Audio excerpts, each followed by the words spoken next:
Okay, today I'm doing a brisket again on the barbecue, low and slow. It's just gone spring here in Sydney. So, as you can see, here's a beautiful spring morning for you in Sydney. Absolutely still, there is no wind whatsoever. Beautiful morning, so far it's about 19 degrees Celsius. It'll be a beautiful day today. So we're going to do this brisket. It's a 3.5 kilo brisket. Quite thin on one end here, but the fat is really white and the fat is really soft. So I've trimmed off virtually no fat. Trimmed off just a little bit where it was a bit hard and yellow, but you'll actually see here the fat is really soft. So we're going to give this one a go. We've set up the Weber kettle with the snake method. So if you can see there, the snake is 2 wide, 3 high. I've done that from here around to here, which is just under half of the barbecue. I'm going to put some starter beads over here, which I'm going to light up in the chimney to get it going. Got my drip pan in there, got the eye grill at the ready. Going to use 3 probes and an ambient temperature probe. I'm going to rub the meat today. Now what I've decided to do today is no binder, no oil, nothing on it. And I've made my own little mix of salt, pepper, garlic, onion powder, garlic powder, a few other herbs and stuff in there, but mainly salt, and just sort of made up my own little mix and put it into a shaker jar, and I'm going to shake that all over and put that on the meat. And no binder today, so that we try and get a blacker crust, or as much of a crust as we can. Now it's 8 in the morning. I'm hoping this is going to take me probably about 8 hours, maybe 9, and we're done by about 4 or 5 o'clock in the afternoon, letting it rest for an hour and a half before serving for dinner. So I'm going to get this thing rubbed up. I'm going to get my starter coals lit and then get this on the barbie. Okay, so here we are all salted up. Plenty of rub on the meat, nice generous coating all over, top and bottom. And I'm going to be placing this fat side up so that the fat, as it melts, hopefully will render and baste the meat. Just getting the starter beads ready. Then what I do, I'm going to put this side here, which is the really thin side, over here on the barbie, and the starter beads will go here so that the flame is closer to the thicker part of the meat here, giving longer cooking time on the thin part so it doesn't dry out as much. Okay, so I've got my starter beads now going from the chimney. They're just on the end of my snake, and just on top of the snake there's hickory chips. So as the snake burns around, the hickory chips will also just smoke up and give the meat some flavour. And now I'm going to put a boiling jug of water from the kettle into my drip pan. That'll help regulate the temperature and it'll keep moisture in there for the meat. Okay, so here we are, we're on now. We've put 2 litres of boiling hot water into the drip pan. The brisket is on the barbecue. Got 3 probes going into it, and then out to the iGrill 2, which will Bluetooth to my phone and iPad. Beads are there running. Hickory wood on the beads. We're going to close her up now, and we'll come back and see her maybe in 4 or 5 hours and see what she's doing. Okay, we are just past midday, it's 12:30, so we've been cooking for just over 4 hours. Weather is still good, it's very still, there's not much wind, very clear skies.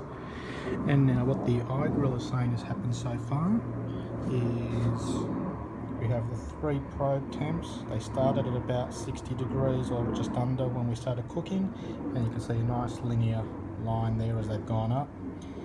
3 different levels of heat depending on the thickness of the meat, you can see there, but nicely coming up to temperature. So after 4 hours we're at 168.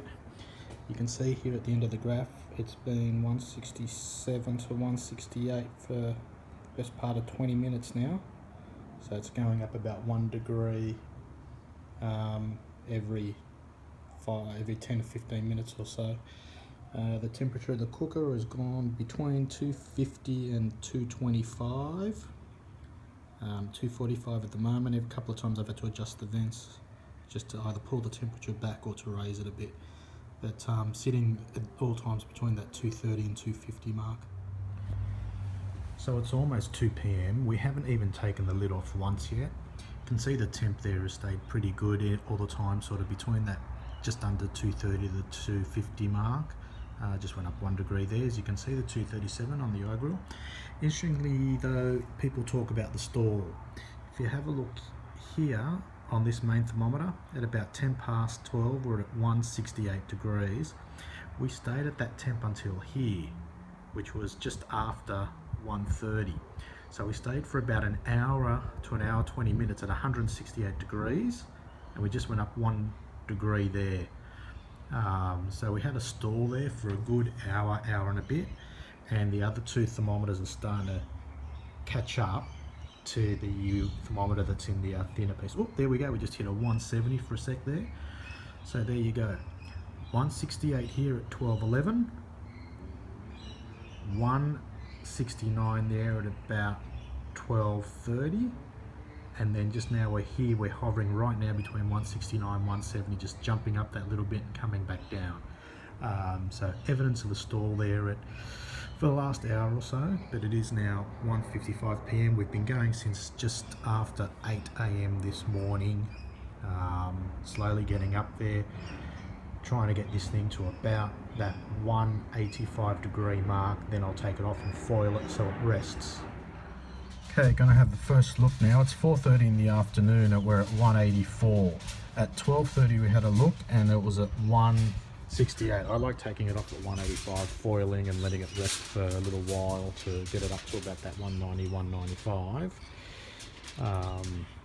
So 184 degrees Fahrenheit. It's 4:30 in the afternoon. It's taken 4 hours to go from 168 to 184. So 4 hours to go to 16 degrees. So 1 degree per 15 minutes. We have not had a look at it all since I put this on at 8 a.m. So it's been on here now 8.5 hours. This is our first look. And if we're happy with the way it looks, we're going to probe it for tenderness with the probe there and check the internal temp with a second thermometer apart from the eye grill.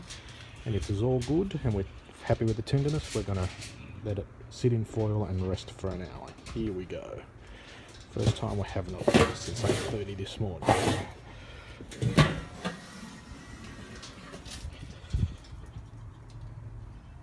Okay, not as black as what I would have thought. It's a bit more on the brown side. Definitely got a crust on it, which is crunchy. We'll check now for tenderness and we'll probe away. Okay, so I've now taken the brisket off the barbecue and I've wrapped it in foil. Then after wrapping it in about 3 layers of heavy duty foil, I've then wrapped it in 2 good thermal fleecy blankets. That'll help retain the heat in the meat while it now rests. Interestingly, as it's in those blankets, I've still left the thermometers in and the temperature's actually risen a little bit, so it's still cooking while it's wrapped in the blankets. I'm going to let it rest for at least an hour and then we'll cut into it. And hopefully it's had enough cooking time and resting time for it to break down nicely and be a real tender brisket. This one doesn't want to come out. Too tight in the probe, it's alright.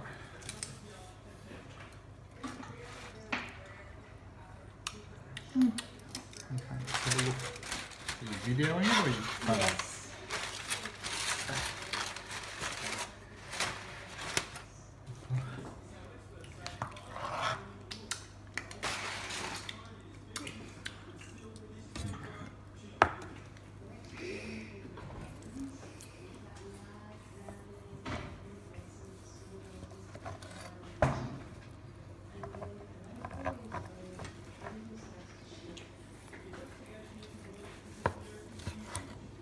Yeah, it feels alright.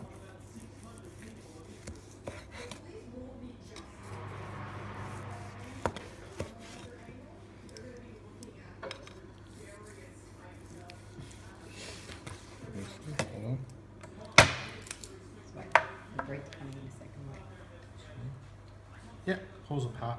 Nice. That's supposed to be. Hold together, but pull apart. Ah, so hot. Yeah, look at that. How's that look?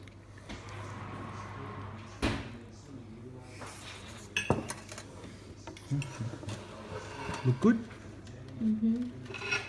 Looks moist. I'll take my bits. I like My 2 favourites. and the bovine and swine. Yeah, that one was good. but Dad's and that one was my favourite. The other guy, I don't like the meat emporium. that Jazz City.